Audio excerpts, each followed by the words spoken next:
বড় হয়ে কি হতে চাস? ডাক্তার। ডাক্তার। পড়াশোনা করছিস? হ্যাঁ, ডাক্তার হবি? অঙ্কিতা।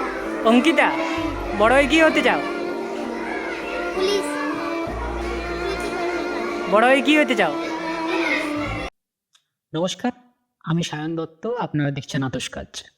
আজকে আমরা এমন একটি বিষয় নিয়ে কথা বলবো যা শুধু একটি জেলার সমস্যা নয়, এটি আমাদের ভবিষ্যৎ প্রজন্মের ভবিষ্যতের প্রশ্ন।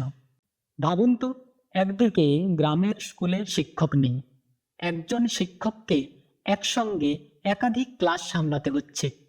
অন্যদিকে শহরের কিছু স্কুলে এত শিক্ষক যে অনেককেই উদ্বৃত্ত বা সারপ্লাস হিসাবে চিহ্নিত করা হচ্ছে। এখন প্রশ্ন হচ্ছে, এই বৈষম্য তৈরি হলো কিভাবে? সম্প্রতি প্রকাশিত পুরুলিয়া জেলার বিভিন্ন সার্কেলের প্রাথমিক বিদ্যালয় শিক্ষক ঘাটতি বা ডেফিসিট এবং শিক্ষক উদ্বৃত্ত বা সারপ্লাস তালিকা সামনে আসতেই উঠে এসেছে এক চাঞ্চল্যকর এবং উদ্বেগজনক চিত্র।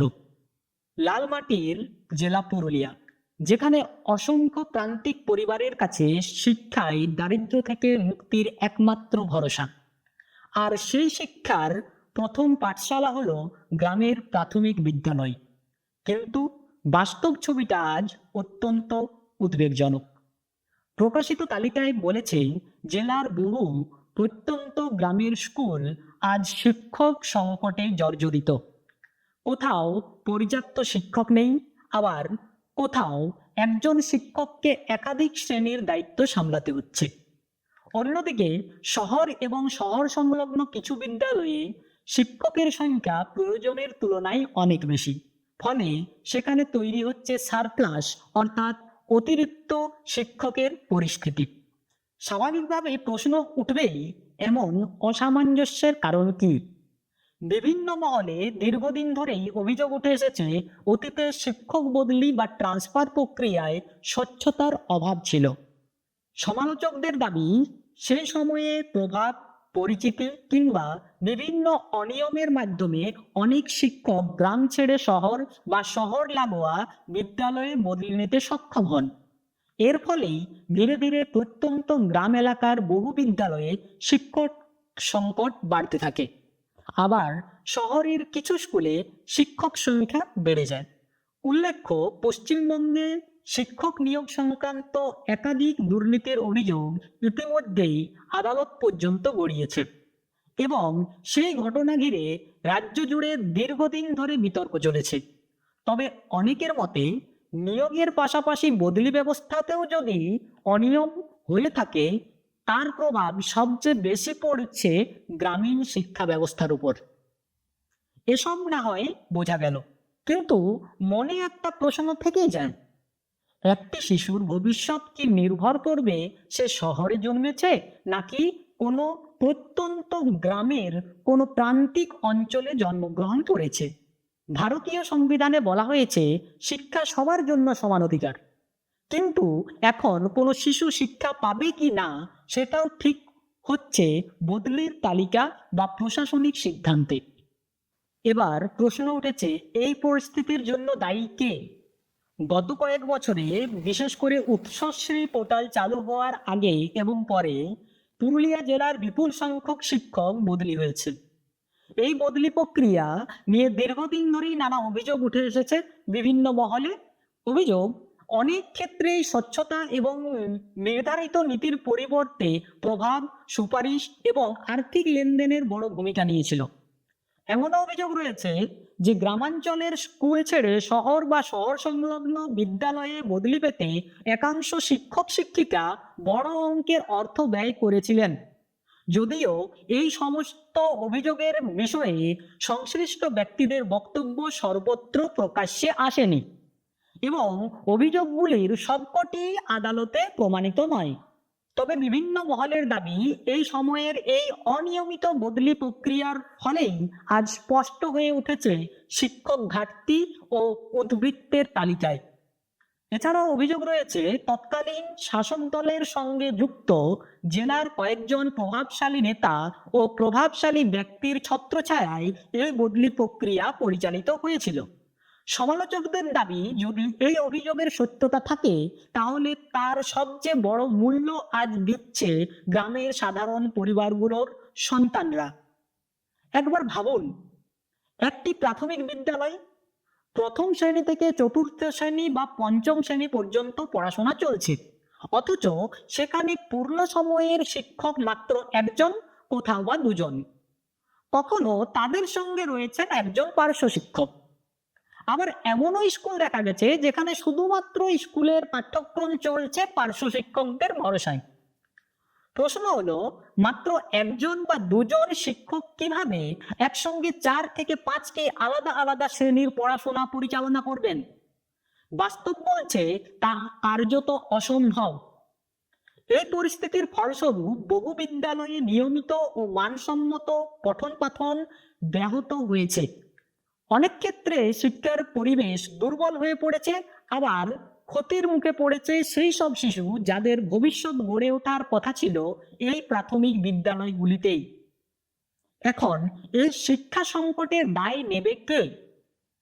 আবার সবচেয়ে বড় কথা, এই পরিস্থিতির মধ্যে দাঁড়িয়ে গ্রামের সেই ছোট ছোট ছাত্রছাত্রীদের ভবিষ্যৎকে কে সুরক্ষিত করবে? এবার আসা যাক শহরের ছবিতে। যেখানে গ্রামের বহু স্কুল শিক্ষক সংকটে ঢুকছে, সেখানে শহর ও শহরতলির কিছু সরকারি বিদ্যালয়ে দেখা যাচ্ছে সম্পূর্ণ উল্টো চিত্র।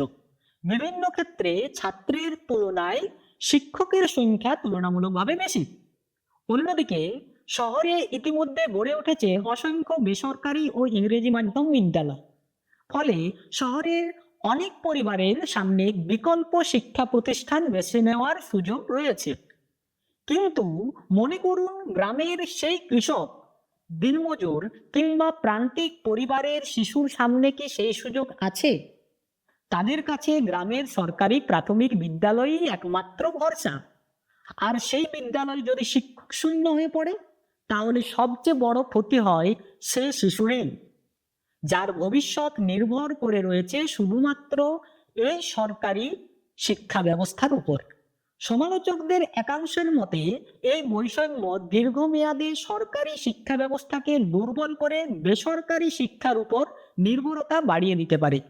যদিও এ নিয়ে ভিন্ন মতও রয়েছে, তবে এই বিতর্কের মধ্যে আরেকটি প্রশ্ন সামনে আসছে, শিক্ষক সমাজের সামাজিক দায়বদ্ধতা কোথায়? ভারতীয় সমাজে শিক্ষককে সবসময় জ্ঞানদাতা, পথপ্রদর্শক এবং অভিভাবকের মর্যাদা দেওয়া হয়েছে। বলা হয় প্রতিটি ছাত্রছাত্রী একজন শিক্ষকের নিজের সন্তান সমতুল্য।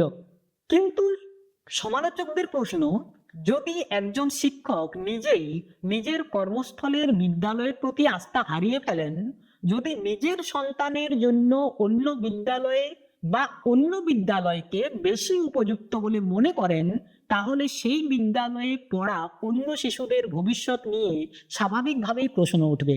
এই প্রশ্ন কেবল একজন শিক্ষককে নয়, পুরো শিক্ষা ব্যবস্থাকে ভাবিয়ে তুলছে। তবে এটাও মনে রাখা জরুরি, এই সমালোচনা কখনোই সমগ্র শিক্ষক সমাজের বিরুদ্ধে নয়। আজও অসংখ্য শিক্ষক রয়েছেন যারা প্রতিকূলতা, বিভিন্ন অসুবিধা ও বিভিন্ন অস্বাস্থ্যকর পরিস্থিতিতেও নিষ্ঠার সঙ্গে গ্রাম বাংলার স্কুলের শিক্ষার আলো পৌঁছে দিচ্ছেন। কিন্তু উদ্বেগের বিষয় এখানেই শেষ নয়। যেসব শিক্ষক এখনো প্রত্যন্ত গ্রামের বিদ্যালয়ে কর্মরত, তাদের মধ্যে একাংশের কাজের ধরন নিয়েও স্থানীয় স্তরে প্রশ্ন উঠেছে। অভিযোগ, শহর থেকে দল বেঁধে গাড়ি ভাড়া করে তারা প্রতিদিন গ্রামে যাতায়াত করেন। অনেকেই এই প্রবণতাকে গাড়ি সংস্কৃতি বলে উল্লেখ করেছেন। সমালোচকদের দাবি, এই যাতায়াত নির্ভর কর্মপদ্ধতির প্রভাবে অনেক সময় বিদ্যালয়ে নিয়মিত কার্যক্রম ও শিক্ষার পরিবেশের উপর প্রভাব পড়তে পারে। তাদের প্রশ্ন একটাই, বিদ্যালয় কি শুধু একটি চাকরির স্থান, নাকি এটি এমন একটি প্রতিষ্ঠান যেখানে প্রতিদিন গড়ে ওঠে আগামী দিনের সমাজ? এই প্রশ্নের উত্তর খুঁজে বের করাই আজ সবচেয়ে বড় চ্যালেঞ্জ। আরও একটি গুরুতর অভিযোগ সামনে আসছে। স্থানীয় বাসিন্দাদের একাংশের দাবি, শহর থেকে দল বেঁধে যাতায়াত করার কারণে অনেক শিক্ষক বিদ্যালয়ে পৌঁছাতে দেরি করেন। আবার বিকেলে শহর ফেরার তাড়ায় নির্ধারিত সময়ের আগেই বিদ্যালয় ছেড়ে চলে যাওয়ার অভিযোগও রয়েছে। যদি এই অভিযোগ সত্যি হয় তাহলে প্রশ্ন উঠবে, সারাদিনের পাঠদানের জন্য বরাদ্দ সময় কতটা সত্যি ছাত্রছাত্রীদের জন্য ব্যবহার হচ্ছে। সবচেয়ে বড় উদ্বেগের বিষয় হলো গ্রামের বহু অভিভাবক অর্থনৈতিক ও সামাজিক কারণে এই ধরনের অনিয়মের বিরুদ্ধে প্রকাশ্যে কথা বলতে সাহস পান না। এই পুরো ঘটনাকে অনেকেই শুধু শিক্ষার বদলির সমস্যা হিসাবে দেখছেন না। তাদের মতে এটি দীর্ঘদিন ধরে জমে ওঠা প্রশাসনিক ব্যর্থতা, নীতিগত দুর্বলতা এবং শিক্ষা ব্যবস্থার ভারসাম্যহীনতার প্রতিফলন। সমালোচকদের দাবি, অতীতে যদি অনিয়ম, প্রভাব বা আর্থিক লেনদেনের মাধ্যমে বদলি হয়ে থাকে, তাহলে তার প্রভাব আজ সবচেয়ে বেশি পড়ছে গ্রামের দরিদ্র ছাত্রছাত্রীদের উপর। একটি শিশুর হাতে যদি বইয়ের বদলে অন্ধকার তুলে দেওয়া হয়, তাহলে ক্ষতি শুধু সেই পরিবারের নয়, ক্ষতি হয় গোটা সমাজের। তাই আজ প্রশ্ন স্বাভাবিকভাবেই উঠবে, এই বৈষম্য দায় নেবে কে? যদি বদলি প্রক্রিয়ায় কোনো অনিয়ম হয়ে থাকে, তবে তার নিরাপদ তদন্ত হওয়া উচিত। দোষী ব্যক্তি বা গোষ্ঠী যাই হোক না কেন, আইনের ভিত্তিতে তাদের বিরুদ্ধে ব্যবস্থা নেওয়া উচিত। একই সঙ্গে শিক্ষা বিশেষজ্ঞদের একাংশের মত, যেখানে শিক্ষক সংকট রয়েছে সেখানে দ্রুত প্রয়োজন অনুযায়ী শিক্ষক পুনর্বিন্যাস করা জরুরি, যাতে প্রত্যন্ত গ্রামের প্রতিটি শিশুও সমানভাবে শিক্ষার অধিকার পায়। শেষে শুধু একটি কথাই বলবো, একটি সভ্য সমাজের পরিচয় তার বড় বড় ভবনে নয়, তার বিদ্যালয়ে। যেদিন পুরুলিয়ার প্রত্যন্ত গ্রামের প্রতিটি স্কুলে পর্যাপ্ত শিক্ষক থাকবে, সেদিন শহর আর গ্রামের শিক্ষার ব্যবধান কমে আসবে। সেই দিন প্রকৃত অর্থে শিক্ষার ন্যায় বিচার প্রতিষ্ঠিত হবে। কারণ শিক্ষা কোনো দায় নয়, কোনো বিশেষ সুবিধাও নয়। শিক্ষা প্রতিটি শিশুর সাংবিধানিক ও নৈতিক অধিকার। শেষে শুধু একটি প্রশ্ন রেখে যেতে চাই, একটি গ্রামের শিশুর স্বপ্ন কি শুধুমাত্র সেই গ্রামের স্কুলে পড়ে বলেই ছোট হয়ে যাবে? শিক্ষা যদি সবার সমান অধিকার হয়, তাহলে এই বৈষম্যের জবাব দেবে কে? ভাবুন। কারণ এই প্রশ্ন শুধু পুরুলিয়ার নয়, আমাদের পুরো শিক্ষা ব্যবস্থার। আমি সায়ন দত্ত, দেখছিলেন আতস্কার। ধন্যবাদ, নমস্কার।